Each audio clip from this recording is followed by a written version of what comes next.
fostering global citizenship, leading with integrity. These aren't just buzzwords. They're the absolute bedrock of a really powerful educational philosophy. So today, let's dive deep into the vision of Avreeayl Womack-O'Neil, an educator who's truly reshaping what it means to learn and lead in our interconnected world. We're going to break down his philosophy into 5 key parts. We'll start with the journey that shaped him, then we'll get into his core ideas about cultural interaction, see how it all works in practice, understand his leadership framework, and finally, take a look at the research that backs it all up. To really get a handle on his philosophy, you first have to understand the experiences that built it, and it's a story that literally crosses continents. Okay, this right here, this quote is the heart of his entire approach. It's a direct challenge to this idea we've held for so long, this passive ideal.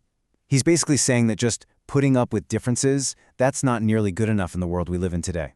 And look, this whole perspective was forged by real-world experience. His career, spanning over 15 years, took him from LA to Shanghai and now to Singapore. And it was in Shanghai that he had this light bulb moment. A Western leadership model doesn't just work everywhere. You can't just copy and paste leadership styles from one culture to another. So, that brings us right to his central idea. What does it actually look like to move past simple tolerance and get to something more meaningful? And this just lays it out perfectly.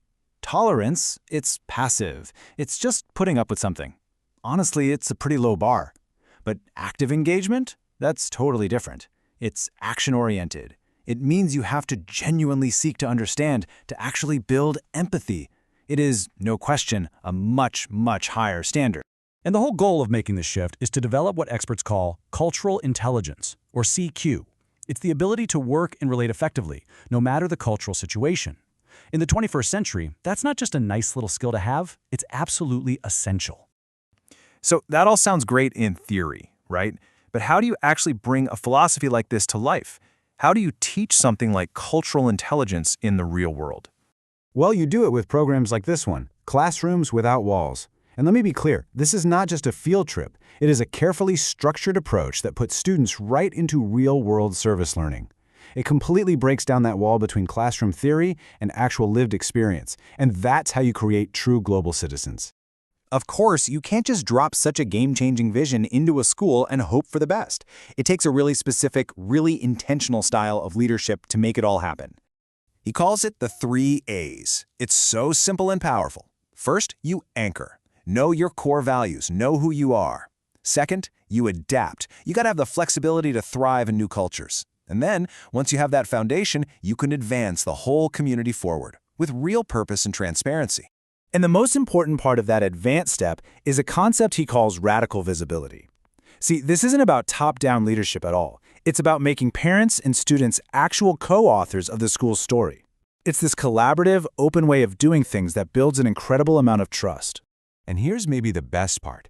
This entire philosophy, it's not just based on a hunch or intuition. It's actually supported by his own academic research into the real, tangible value of having diversity in leadership. So his research actually focuses on how Black male leaders build coalitions and connections within international schools. And what he found is that a leader's unique identity and perspective, they aren't just minor details. They're directly tied to how effective they are in a global school environment. Which all leads to this incredibly powerful conclusion. Diversity in leadership is not a box you check off on a form. It's a strategic asset. Diverse perspectives bring unique value that makes the entire institution stronger. Period. And that brings us right back to that core idea, doesn't it? It leaves us with one final question to think about. In our own jobs, in our neighborhoods, in our own lives, where can we stop just tolerating difference and start doing the much harder but much more rewarding work of active engagement?